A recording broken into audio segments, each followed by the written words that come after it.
Om Swastiastu. Hello. Good afternoon, students.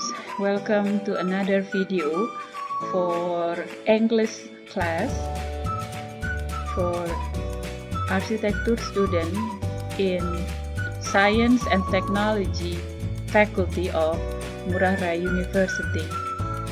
So today I will be still discussing with you what is architecture is all about.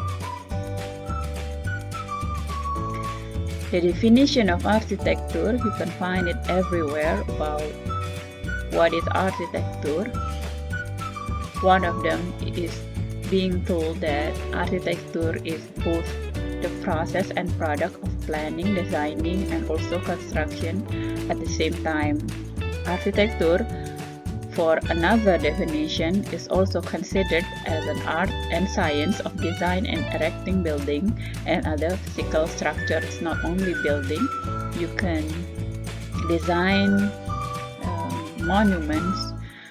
Architecture is a style and method of design and constructing buildings and other physical structures. Other than art and science, architecture is also style and method. Architecture is a design activity from the macro level, such as for urban design or landscape architecture, into the micro level like construction detail, even furniture. The term architecture has been adopted to describe the activity of designing any kind of system and is commonly used in describing information technology.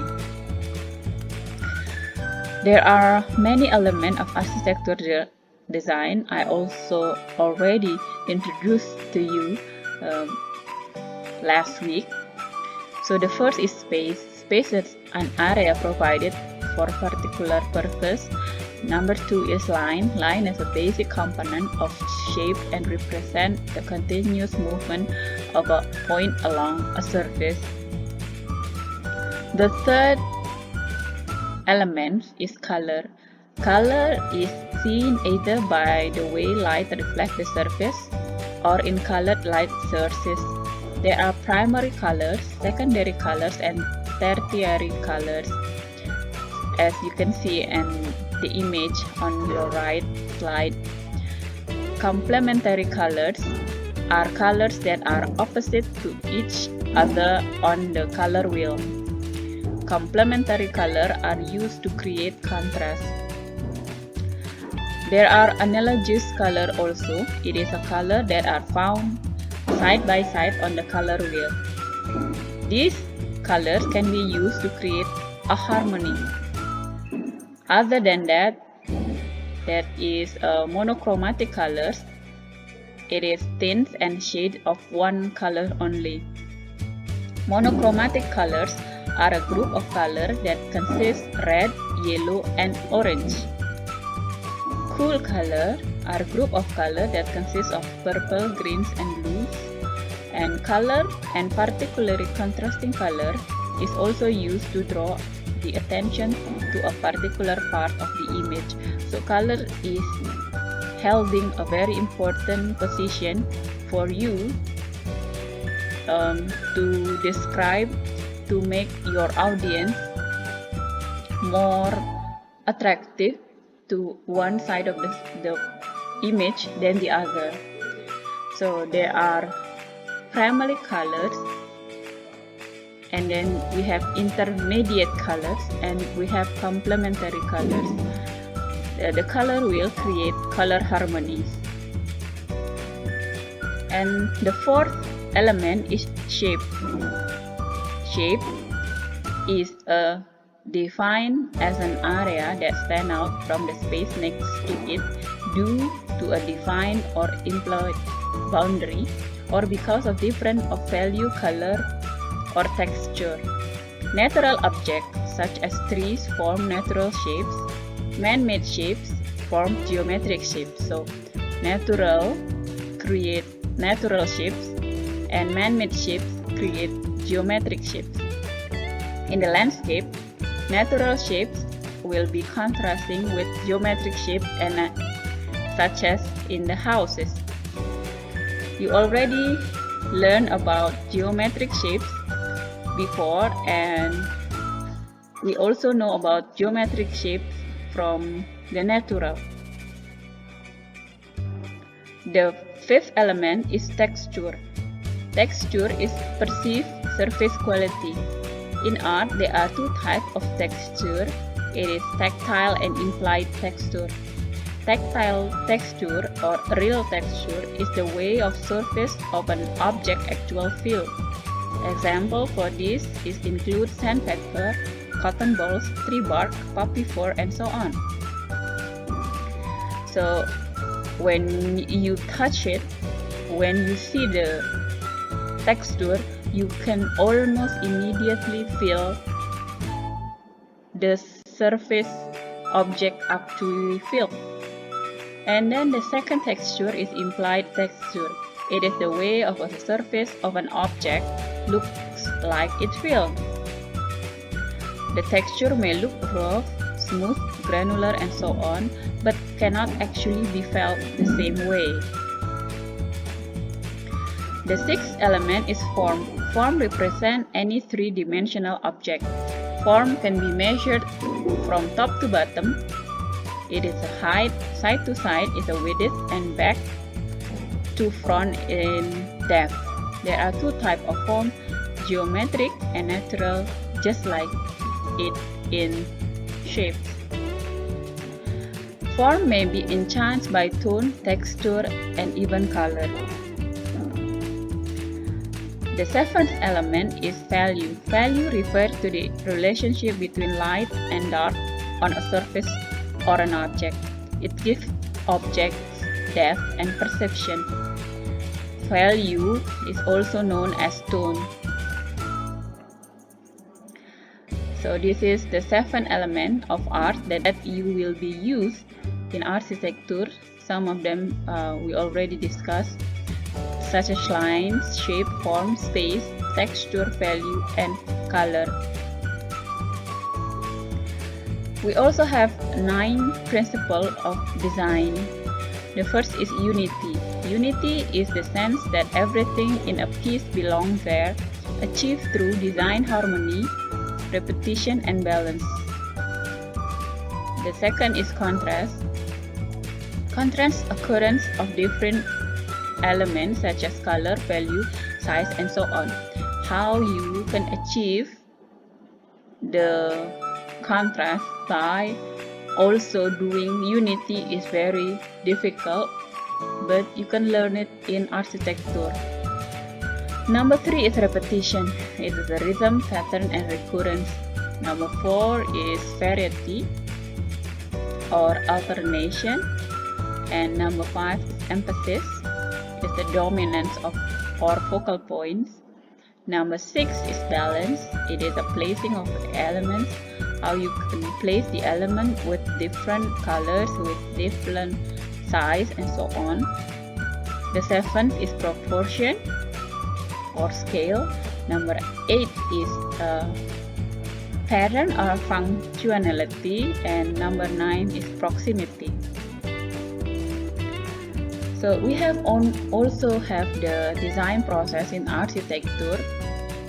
There are about 6 steps of designing process for you to create the architecture. The first called is programming. It's called pre-design phase, where you identify and document the goal, the objective, the needs, and the requirements of the project. Number 2 is schematic design. It is a preliminary stage which a rough spatial, technical, and conceptual design is prepared. Number 3 is design development, where an in-depth design is produced and finalized. Number 4 is construction documentation, where the preparation of drawing, report, and contract documents being held.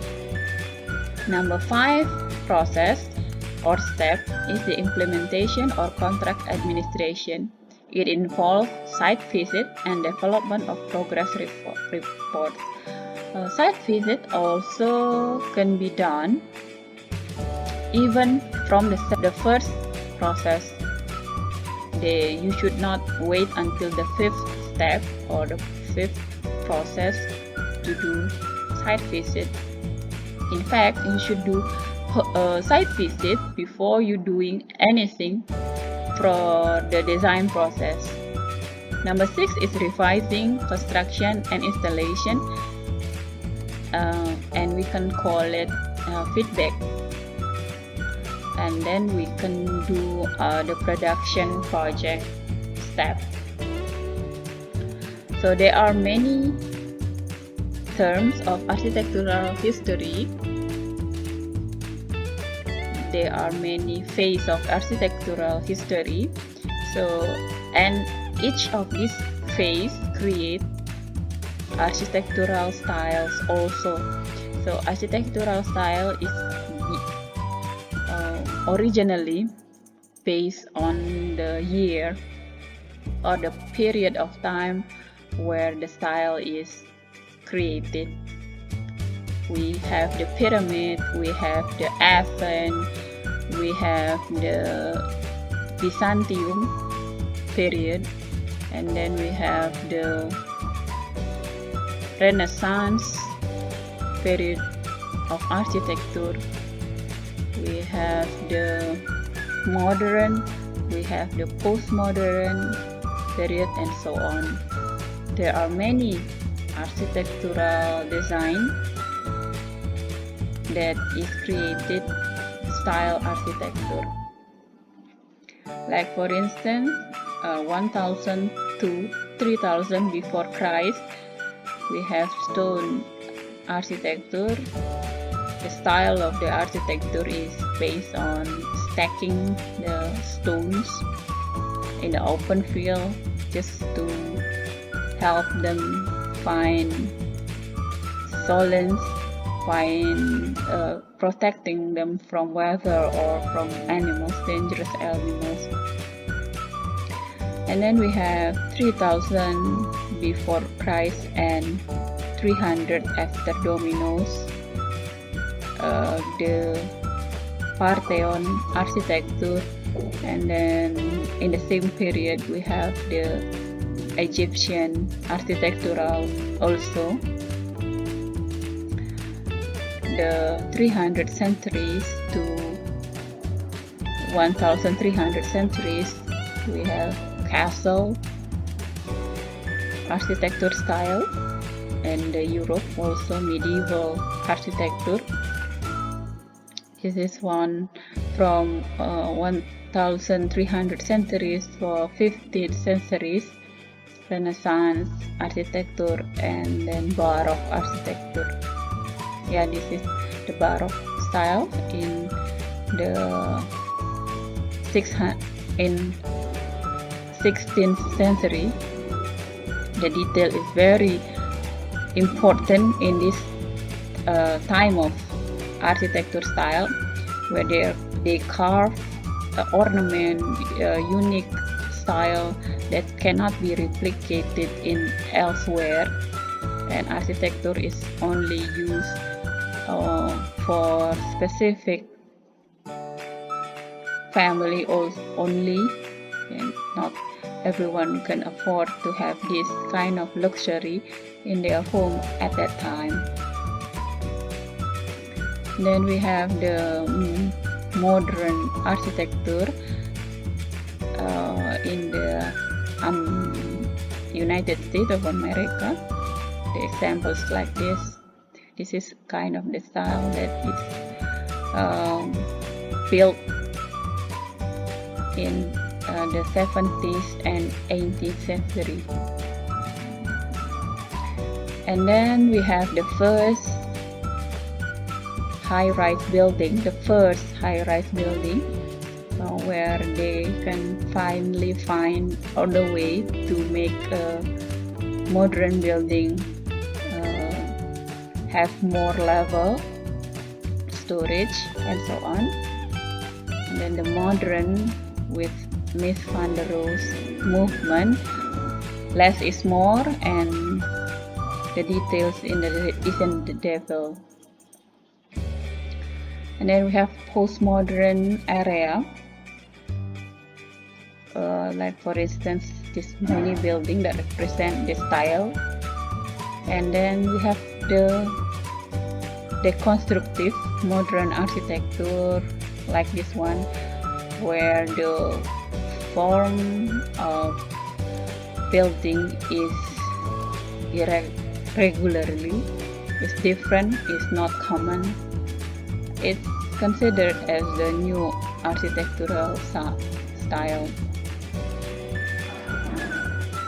Okay, that's it. I think I have